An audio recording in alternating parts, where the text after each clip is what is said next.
Good evening students, আমি Abhijit sir history polity হাবে তোমাদের সকলকে স্বাগত। যেমনটা আমি কথা দিয়েছিলাম যে 3rd জুলাই থেকে তোমাদের জন্য ক্লাস শুরু করব উচ্চ মাধ্যমিকের 3rd সেমিস্টার পলিটিক্যাল সায়েন্স সাবজেক্টটাকে লক্ষ্য করে, যাতে তোমরা ভালো ফলাফল করতে পারো।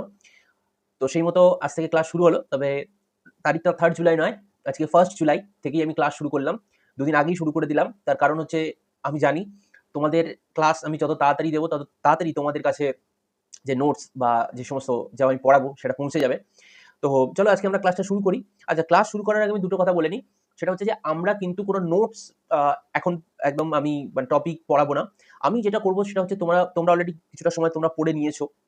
সিলেবাস তোমরা জানো, সাবজেক্টে কিছুটা পড়া হয়েও গেছে। তাহলে আমি কি করব?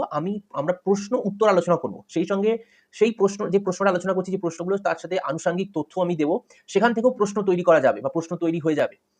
তা তোমাদেরকে এমন একটা কম্প্যাক্ট জিনিস তোমাদের সামনে রাখবো। প্রশ্নও তোমরা পাবে, তার সাথে আবার কিছু তথ্যও থাকবে, যে তথ্যের মধ্যে দিয়ে তোমরা প্রশ্ন উত্তর নিজেরাই মানে পেতে পারো। সেখান থেকেও প্রশ্ন পেতে পারো।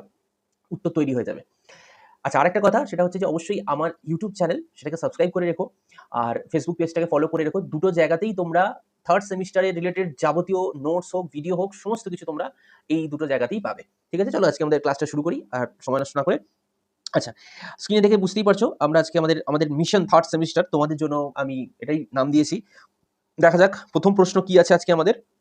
আচ্ছা, আমাদের প্রথম প্রশ্ন হচ্ছে ফাল্টন বক্তৃতা বা ফাল্টন স্পিচ। ফাল্টন স্পিচ কি? ফাল্টন স্পিচ হচ্ছে প্রশ্ন হচ্ছে ফাল্টন বক্তৃতা কোন সালে অনুষ্ঠিত হয়েছিল? প্রথম প্রশ্ন, ফাল্টন স্পিচ কোন সালে অনুষ্ঠিত হয়েছিল? কোন সাল হবে? 1946 সাল। 1946 সালে ফাল্টন স্পিচ অনুষ্ঠিত হয়েছিল। আচ্ছা, এখানে তোমরা ইংলিশের যে কোশ্চেনটা সেটাও দেখতে পাচ্ছ। যদি তোমাদের কোনো বাংলায় শব্দ বুঝতে অসুবিধা হয় তো তোমরা ইংলিশটাও দেখে নেবে। আর কাউন্সিলের যে উচ্চ মাধ্যমিকের প্রশ্নপত্র সেখানে বাংলা ইংলিশ দুটোই থাকবে। বাংলা বুঝতে না পারলে ইংলিশ থেকে তোমরা টার্মটা বা শব্দটা দেখে নিও। ঠিক আছে? আচ্ছা, এই প্রশ্নের সাথে আরো কিছু তথ্য তোমাদের সঙ্গে আমি জুড়ে দিচ্ছি। দেখো কি বলছে তথ্য। দেখো, আচ্ছা, ফাল্টন বক্তৃতা, এখানে ফুলটন হয়ে গেছে, সরি, এটা ফাল্টন হবে, এটা ফাল্টন হবে। ফাল্টন যে বক্তৃতা হয়েছিল সেই ফাল্টন বক্তৃতায় কত সালে দেওয়া হয়েছিল? 1946 আমরা দেখলাম, 1946 সালে দেওয়া হয়েছিল। এবার প্রশ্নটা হচ্ছে যে এই যে একটা প্রশ্ন এখান থেকে হয় যে উইনস্টন চার্চিল বক্তৃতাটা দিয়েছিলেন কে? Winston Churchill. তৎকালীন ব্রিটিশ প্রধানমন্ত্রী ছিলেন উইনস্টন চার্চিল। কত সালে দিয়েছিল? 1946 সালে দিয়েছিল। আচ্ছা, আরেকটা প্রশ্ন এখান থেকে থাকে। এই বক্তৃতায় উইনস্টন চার্চিল প্রথম আনুষ্ঠানিকভাবে আয়রন কার্টেন বা লৌহ পর্দা এই শব্দটি ব্যবহার করেন। এখানে এখান থেকেও প্রশ্ন হয়। আয়রন কার্টেন বা লৌহ পর্দা শব্দটি কে ব্যবহার করেন? কত সালে ব্যবহার করেন? তাহলে আমরা কটা প্রশ্ন পেলাম? ফাল্টন বক্তৃতা কে দিয়েছিল? Winston Churchill. কত সালে দিয়েছিল? 1946। সেই সঙ্গে লৌহ পর্দা এই শব্দটি কে ব্যবহার করেছিলেন? Winston Churchill. কত সালে ব্যবহার করেছিলেন? 1946। এবার প্রশ্ন আসতে পারে যে আ ফাল্টা আ লো আয়রন প যে লৌহ পর্দা বা আয়রন কার্টেন, এই শব্দটির অর্থ কি? কেন উনি ব্যবহার করেছিলেন এই ফাল্টন বক্তৃতা দিয়ে? আসলে লৌহ পর্দা বলতে উনি কখনোই কোনো একটা পর্দা বা যেটা আমরা পর্দা বলতে যেটা বুঝি সেরকম বা কোনো প্রাচীর বা দেওয়াল জাতীয় কিছু জিনিসকে বোঝাননি।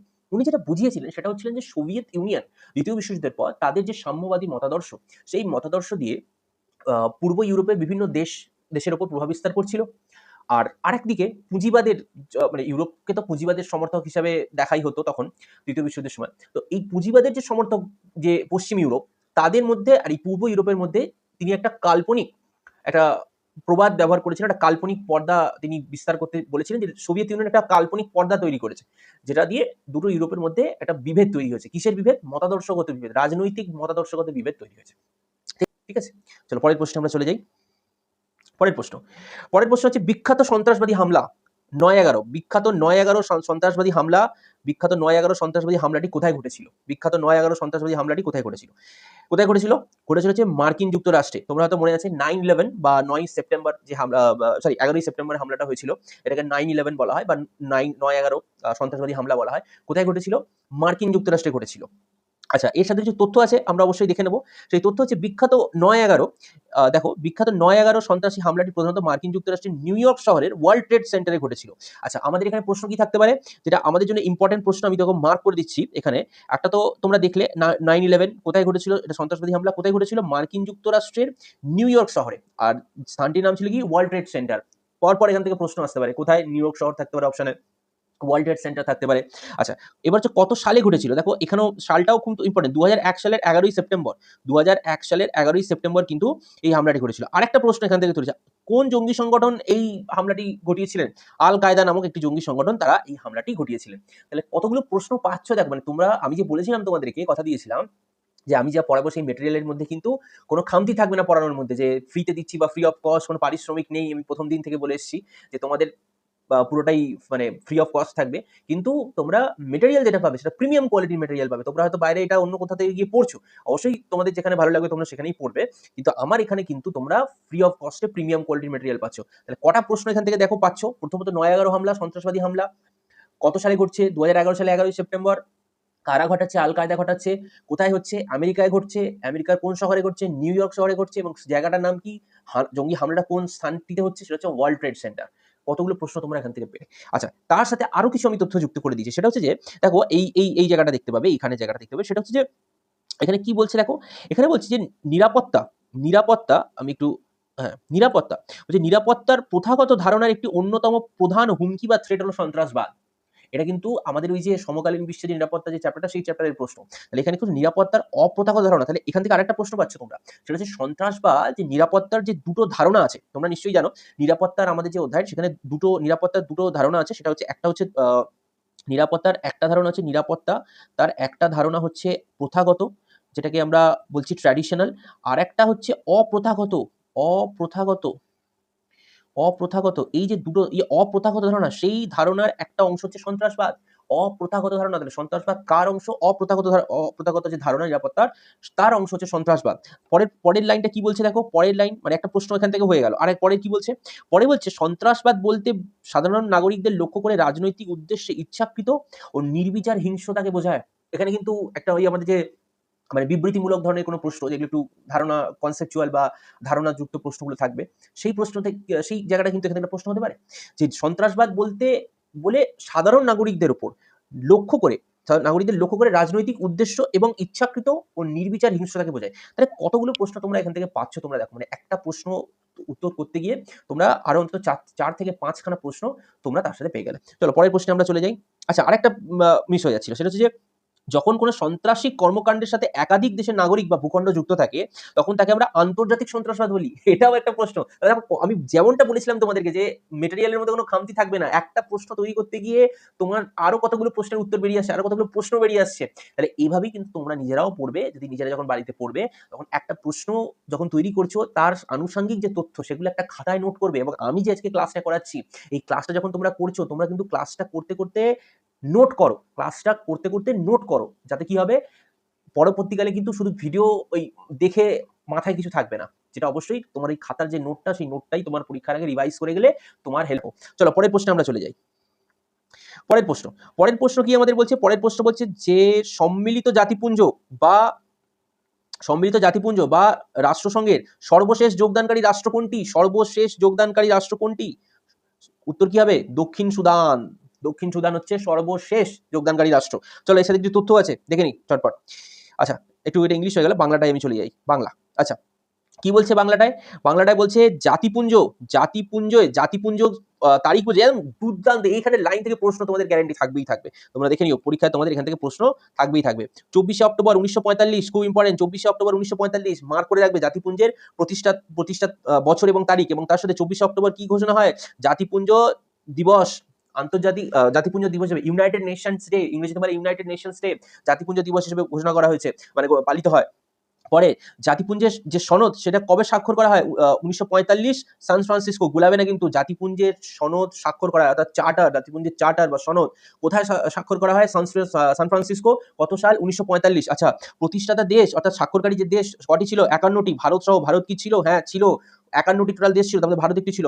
জাতিপুঞ্জের সদর দপ্তর কোথায়? New York city. গুরুত্বপূর্ণ, মানে দেখো প্রত্যেকটা লাইন থেকে আমি প্রশ্ন করছি, প্রত্যেকটা লাইন থেকে প্রশ্ন হবে তোমাদের, মিলিয়ে নিও। আচ্ছা, এটি কোন প্রতিষ্ঠানের জায়গায় জাতিপুঞ্জ তৈরি হয়? সেটা হচ্ছে স্থলাভিষিক্ত হয়, সেটা হচ্ছে লিগ অফ নেশন। পরে বর্তমান টোটাল সদস্য সংখ্যা 193টি। গুরুত্বপূর্ণ, 193টি। সর্বশেষ সদস্য দক্ষিণ সুদান, তোমরা অলরেডি দেখে নিলে। আচ্ছা, স্থায়ী পর্যবেক্ষক রাষ্ট্রগুলি দুটি, কি কি নাম? হোলি সি এবং ফিলিস্তিন বা প্যালেস্তাইন। আচ্ছা, এরপরে কি? সাধারণ সভা, জাতিপুঞ্জের পরের একটি জাতিপুঞ্জের অঙ্গ সাধারণ সভা। সাধারণ সভা কি আছে? সাধারণ সভা ইউনাইটেড নেশন জেনারেল অ্যাসেম্বলি সদস্য দেশ কটা? 193টা। সদস্য দেশ কটা? 193টা সদস্য দেশ আছে। নিরাপত্তা পরিষদের সদস্য সংখ্যা কত? 15 জন। নিরাপত্তা পরিষদের সদস্য সংখ্যা কত? 15 জন। তার মধ্যে স্থায়ী সদস্য সংখ্যা হচ্ছে 5, যাদেরকে একসাথে P5 বলা হয়।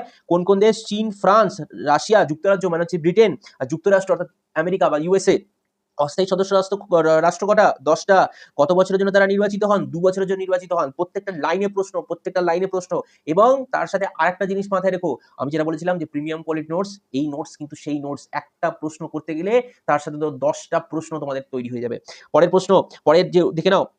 আচ্ছা, বিশেষ বৈশিষ্ট্য, ভেটো প্রদানের ক্ষমতা কেবল স্থায়ী সদস্য P5 অর্থাৎ কাদের রয়েছে? চীন, ফ্রান্স, রাশিয়া, ব্রিটেন এবং আমেরিকা রয়েছে। কি ক্ষমতা? ভেটোটা একদিন আলোচনা করে দেবো। আচ্ছা, ইকোসক, আচ্ছা এটা হচ্ছে অর্থনৈতিক এবং সামাজিক পরিষদ কতজন সদস্য? 54 জন। কত বছরের জন্য নির্বাচিত হয়? 3 বছরের মেয়াদে নির্বাচিত হয়। পরে ট্রাস্টিশিপ কাউন্সিল, শেষ হচ্ছে পালাও, আর শেষ যে ট্রাস্টি অঞ্চল সেটা পালাও, কিন্তু এর যে কার্যক্ষমতা বা মানে কার্যক্রম সব বন্ধ করে 1994 সালে স্থগিত করে দেওয়া হয়েছে। এখন এটা ইনঅ্যাক্টিভ এই অর্গানটা। পরে আন্তর্জাতিক বিচারালয়, ইন্টারন্যাশনাল কোর্ট অফ জাস্টিস কোথায়? হেডকোয়ার্টার কোথায়? The Hague, Netherlands. খুব ইম্পর্টেন্ট প্রশ্ন। বিগত বছরে এইচএসে কিন্তু এই প্রশ্নটা অনেকবার করা হয়েছিল যে এর হেডকোয়ার্টার কোথায়? খুব ইম্পর্টেন্ট, দ্য হেগ। কতজন বিচারক আছে? 15 জন বিচারক আছেন। 15 মেয়াদ কত? 9 বছর। প্রত্যেকজন বিচারপতির মেয়াদ হচ্ছে 9 বছর। কোথাকার বিচারপতি? আন্তর্জাতিক কোর্ট, জাতিসংঘের বা ইউনাইটেড নেশনের একটা অঙ্গ, ইন্টারন্যাশনাল কোর্ট অফ জাস্টিস, তার যে বিচারক, 15 জন বিচারক, তার মেয়াদ হচ্ছে 9 বছর, তাদের মেয়াদ হচ্ছে 9 বছর। জাতিসংঘের সচিবালয়, সেক্রেটারিয়েট, তার প্রধান কে? মহাসচিব বা সেক্রেটারি জেনারেল। মহাসচিব বাংলায়, ইংরেজিতে সেক্রেটারি জেনারেল। আর মেয়াদ কত বছর? 5 বছর, পুনর্বিবেচনাযোগ্য। বর্তমান মহাসচিবের নাম কি? Antonio Guterres. কোন দেশের তিনি নাগরিক? পর্তুগাল। কতগুলো প্রশ্ন তোমরা তৈরি করে ফেললে। পরের প্রশ্ন চলে যাচ্ছি। পরের প্রশ্ন, ঠান্ডা যুদ্ধ থেকে প্রশ্ন আছে। ঠান্ডা যুদ্ধকে গরম শান্তি বা ওয়ার্ম পিস বা হট পিস, এটা ওয়ার্ম পিস বা হট পিসও হয়, হট পিস বা ওয়ার্ম পিস বলে বর্ণনা করেছেন কে? বাংলায় হচ্ছে গরম শান্তি বা হট পিস বলে কে বর্ণনা করেছেন? গরম শান্তি বা হট পিস বলে কে বর্ণনা করেছেন? গুরুত্বপূর্ণ উত্তর হচ্ছে বার্নেট। উত্তর হবে বার্নেট। আগে গত যে পরীক্ষাগুলো মানে আগে যখন যে উচ্চ মাধ্যমিক হতো, রাষ্ট্রবিজ্ঞানে যদি তোমরা পুরনো প্রশ্নপত্র ঘেটে দেখো, তাহলে এই প্রশ্নটা বহুবার এসছে। খুব ইম্পর্টেন্ট প্রশ্ন, বহুবার এসছে। গরম শান্তি বা হট পিস কে বলেছেন? বার্নেট। চলো, এর সাথে কিছু তথ্য আছে নাকি দেখিনি। না, এর সাথে কোনো তথ্য দিইনি। আচ্ছা, পরের প্রশ্নে আমরা চলে যাচ্ছি। পরের প্রশ্ন হচ্ছে আমাদের, ভারত শ্রীলঙ্কার মধ্যে সমুদ্র সীমা আলাদা করতে কোন প্রণালীটি ব্যবহার হয়? ভারত শ্রীলঙ্কার মধ্যে সমুদ্র সীমা আলাদা করতে কোন প্রণালীটি ব্যবহার করা হয়? বলো তো কোন প্রণালীটি? উত্তর কি হবে? পক প্রণালী ব্যবহার করে, বা পাল্ক স্ট্রেট যেটাকে বলা হয় ইংরেজিতে, বাংলায় হচ্ছে পক প্রণালী ব্যবহার করা হয়ে থাকে। ঠিক আছে, চলো পরের দেখছি কি আছে। আচ্ছা, এখানে কিছু তথ্য দেওয়া আছে এই প্রশ্নটাকে কেন্দ্র করে। দেখছি কি আছে তথ্যগুলো। চলো, কি বলছে? Liberation of Tigers of Tamil এলাম বা LTTE। খুব ইম্পর্টেন্ট, কারণ পুরো অর্থ জিজ্ঞেস করে। প্রশ্ন আছে LTTE এর পুরো অর্থ কি? কি হবে? Liberation of Tigers of Tamil এলাম। আচ্ছা, এটি কিন্তু একটি সন্ত্রাসবাদী সংগঠন হিসেবে এর তালিকাভুক্ত করা হয়েছে। আচ্ছা, কোথায়? শ্রীলঙ্কার। আচ্ছা, ভারত শ্রীলঙ্কা সম্পর্কে একটি প্রধান চ্যালেঞ্জ কি? পক প্রণালীকে কেন্দ্র করে দুই দেশের মধ্যে মৎস্যজীবীদের মধ্যে বিরোধ। এটা একটা গুরুত্বপূর্ণ পয়েন্ট। আচ্ছা, এবার ভারত শ্রীলঙ্কার মধ্যে কিছু সামরিক মানে তারা এক্সারসাইজ বলে, মিলিটারি এক্সারসাইজ বা সামরিক চর্চা তারা করে থাকে, তাদের দুই দেশের সেনাবাহিনী। আচ্ছা, তার মধ্যে একটা নাম হচ্ছে মিত্র শক্তি। সন্ত্রাস দমন এবং রাষ্ট্রসংঘের শান্তিরক্ষা অভিযানের লক্ষ্য নিয়ে প্রতি বছরই যৌথ সামরিক মহড়া আয়োজন করা হয় দুই দেশের পক্ষ থেকে। আর একটা হচ্ছে SLINEX, সিলিনেক্স, এই জাতীয় একটা SLINX। আচ্ছা, এটাও ওই একই সামরিক যৌথ মহড়া দুই দেশের মধ্যে অনুষ্ঠিত হয়। কি কারণে করা হয় সেটা হয়তো আমাদের ইম্পর্টেন্ট নয়, কিন্তু আমাদের নাম দুটো মনে রাখতে হবে। সেটা হচ্ছে মিত্র শক্তি ভারত শ্রীলঙ্কা, এবং সেই সঙ্গে SLINEX, এটাও সিলিনেক্স। এই দুটো নাম আমাদেরকে মনে রাখতে হবে। তার সাথে LTTE এর পুরো নামটাও মনে রাখবে। চলো পরের প্রশ্নে চলে যাই। পরের প্রশ্ন হচ্ছে জোট নিরপেক্ষ আন্দোলনের অন্যতম প্রধান জনক কে ছিলেন, বা কাকে বলা হয় father of non alignment movement, বা জোট নিরপেক্ষ আন্দোলনের জনক কাকে বলা হয়? খুব গুরুত্বপূর্ণ প্রশ্ন। পণ্ডিত জওহরলাল নেহরু কে ছিলেন? ভারতের প্রথম প্রধানমন্ত্রী। পণ্ডিত জওহরলাল নেহরু ভারতের প্রথম প্রধানমন্ত্রী, তাকে জোট নিরপেক্ষ আন্দোলন বা নন অ্যালাইনমেন্ট মুভমেন্টের জনক বলা হয়। পরের প্রশ্ন। আচ্ছা, পরে কিছু তথ্য আছে। পরে কি ইম্পর্টেন্ট তথ্য আছে, খুব ইম্পর্টেন্ট। হ্যাঁ, খুব ইম্পর্টেন্ট, ভালো করে দেখো। জোট নিরপেক্ষ আন্দোলনের নেতৃবৃন্দ, প্রশ্ন থাকবে কি, কিরকম প্রশ্ন থাকবে? ম্যাচিং করতে দেবে, নাম দিয়ে দেবে, দেশ ওলটপালট করে দেবে, দিয়ে বলবে কে কোন দেশের নেতা। এক ডাইরেক্ট প্রশ্ন থাকতে পারে, যেমন 4টে অপশন থাকবে, যেমন পণ্ডিত জওহরলাল নেহরু ভারত, ধরো এটা আমরা জানি, কিন্তু তার বদলে যদি দিয়ে দেয় ধরো জোসেফ টিটো কোন দেশের রাষ্ট্রপ্রধান ছিলেন? প্রশ্ন দিয়ে দিল।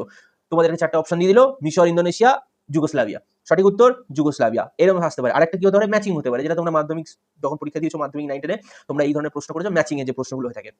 ঠিক আছে? তাহলে 4টে নাম কি? Jawaharlal Nehru, Bharat, Joseph Tito, Yugoslavia, গামাল Abdel Nasser, মিশর, সুকার্নো, ইন্দোনেশিয়া, কোয়ামি নক্রুমা, ঘানা।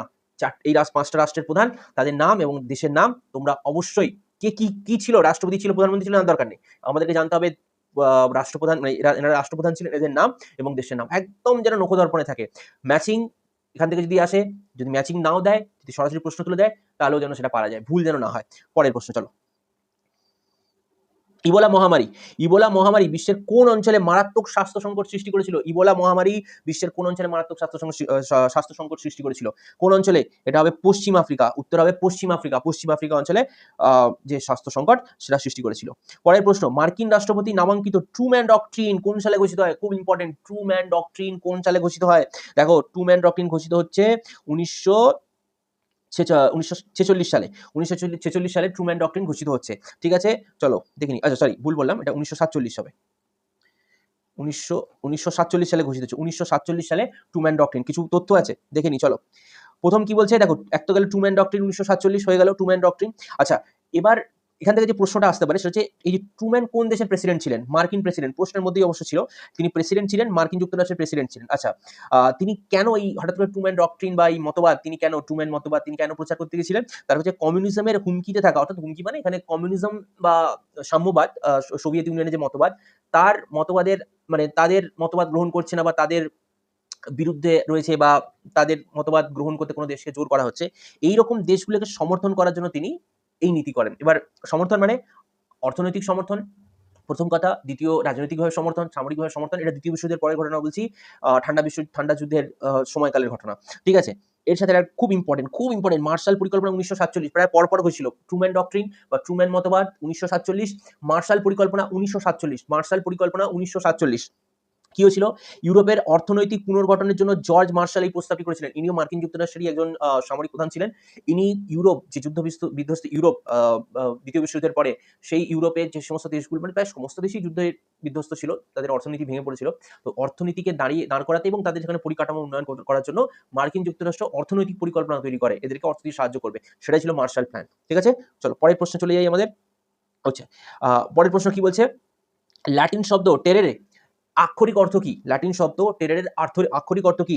এর আক্ষরিক অর্থ হচ্ছে ভয় দেখানো বা ত্রাস সৃষ্টি করা। ভয় দেখানো বা ত্রাস সৃষ্টি করা। চলো পরের প্রশ্ন, আজকের শেষ প্রশ্ন, খুব ইম্পর্টেন্ট প্রশ্ন। বিশ্বের সর্ববৃহৎ নাগরিক সভা বা town meeting of the world, বিশ্বের সর্ববৃহৎ নাগরিক সভা কাকে বলা, বা কোনটি বিশ্বের সর্ববৃহৎ নাগরিক সভা? খুব ইম্পর্টেন্ট। তার কারণ হচ্ছে এই প্রশ্নটা কিন্তু আগে যে সমস্ত পরীক্ষাগুলো হয়েছে, ওয়েস্ট বেঙ্গলের এইচএস পরীক্ষা, সেখানে এই প্রশ্নটা কিন্তু এসছে বেশ কয়েকবার। দেখো, কাকে বলা হয় তোমরা জানো? উত্তরটা তোমরা জানো, জাতিপুঞ্জের সাধারণ সভাকে বলা হয় town meeting of the world. আচ্ছা, কে বলেছিল? এই প্রশ্নটাও কিন্তু অবশ্যই করা হয়। এই প্রশ্নটা হবে হচ্ছে, কে বলেছিল? গেটেল এটা বলেছিল। গেটেল এই যে উপাধি বা তকমা যা বলতে পারো, জাতিপুঞ্জের সাধারণ সভাকে দিয়েছিল। ঠিক আছে, আজকে এই পর্যন্ত ক্লাস। পরের ক্লাসে আবার দেখা হচ্ছে। এবং অবশ্যই যদি ক্লাস ভালো থাকে তাহলে ক্লাসটাকে বারবার দেখো, তোমাদের প্রশ্ন উত্তর তৈরি হবে। এবং অবশ্যই ইউটিউব চ্যানেলটাকে সাবস্ক্রাইব করো এবং তোমাদের যারা ব্যাচমেট বা বন্ধু বান্ধব যারাই আছে তাদের সাথে এটি শেয়ার করো। Thank you.